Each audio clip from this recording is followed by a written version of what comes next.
اصلاح معاشرہ میں آج کل خاوند اپنی بیوی کو ایک حدیث سناتا ہے، لیکن وہ حدیث اس کے گلے میں بطور دلیل فٹ ہے، وہ نہیں سمجھتا۔ خاوند بیویوں کو کیا سناتے ہیں کہ بیوی خاوند کی نافرمان بنے گی تو جہنم جائے گی۔ ٹھیک ہے، حدیث ہے، ہم مانتے ہیں، علی الراس والعین، سر آنکھوں پہ ہے، لیکن یہ حدیث پوری تو سنا دے، اس حدیث کا مطلب پورا بتا دے۔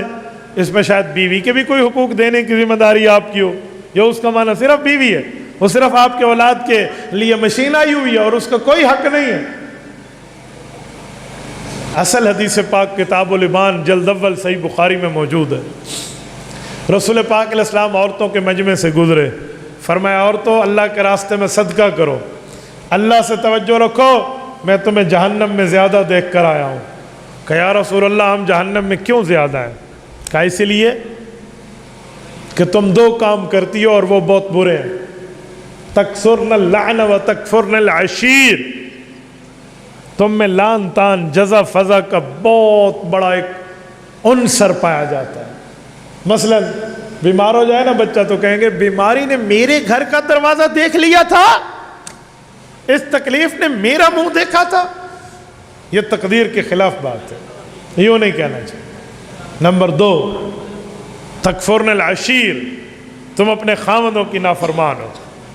بس اس کا ترجمہ اٹھا کے ہر خاوند بیوی کو سنا دیتے، اور جو بیوی کا معاملہ بیچاری کو نہیں مانا، نہیں مطلب پتہ، تو چپ کر جائے گی اور یہ اس کے حق کھا جائے گا۔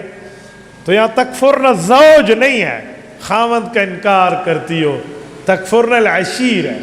عربی میں خاوند کو عام طور پہ تو زوج کہتے ہیں، زوج اور زوجہ، وائف اینڈ ہسبینڈ، لیکن یہاں عشیر کیوں کہا ہے؟ عشیر اس خاوند کو کہتے ہیں، یہ عشرہ سے نکلا ہے، معاشرے پر بات کر رہا ہوں، کہ جس کے دل میں 10 مردوں کا حوصلہ موجود ہو۔ کسی ایک بات پہ بیوی سے دل ٹوٹا تو دوسرا دل حوصلہ لگا لیا، تیسرا لگا لیا، برداشت کر لیا، برداشت، 10 مردوں کا حوصلہ اس کے دل میں ہو، یہ عشیر ہے، اس کی نافرمان بیوی جہنم جائے گی۔ لیکن آج کل تو بیوی کی چھوٹی سی بات پہ خاوند اٹھا کے منہ پہ تھپڑ دے مارتا ہے، یہ سمجھتے ہیں میری نافرمانی میں عورت جہنم جائے گی۔ بھول ہے اس خاوند کی، الٹا لگا کے بیٹھے ہوئے ہیں معاملات میں ہم لوگ، بیوی کو پاؤں کی جوتی سمجھ کے بیٹھے ہیں اور بیویوں پر ظلم و تشدد کر کے بیٹھے ہیں اور ان کے حقوق کھا کے بیٹھے ہیں۔ بیوی کو اس کے ابا سے کوئی میراث ملے تو سانپ بن کے خاوند خود کھا جاتا ہے، ان کے حق مہر کو ہڑپ کر کے بیٹھے، انہیں دینے پہ تیار بھی نہیں ہے، اور کہے گا میری نافرمانی میں جائے گی۔ سبحان اللہ، تیرے بیٹے بڑے ہو کے تجھے بتائیں گے کہ ابا کا بیہیویئر اماں سے کیا تھا۔ تو بھائی اصلاح معاشرہ میں ہمیں اپنی فیملی سے شروع کرنا چاہیے۔ یہ اصلاح معاشرہ میں کوئی نہیں نظر آ رہی، یہ ہمیں نہیں بتایا، سنایا، سمجھایا جا رہا۔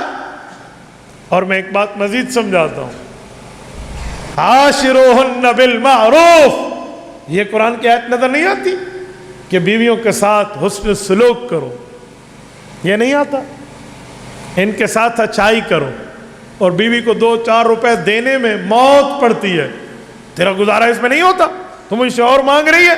حالانکہ قرآن کیا کہتا ہے؟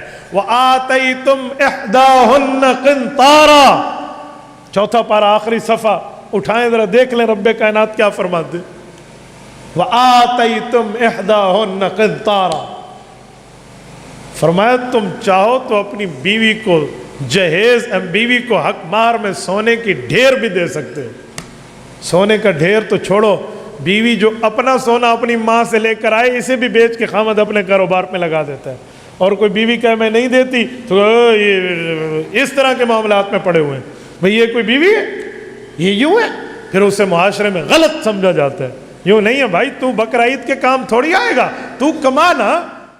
تبارك الذي نزل الفرقان على عبده ليكون للعالمين نذيرا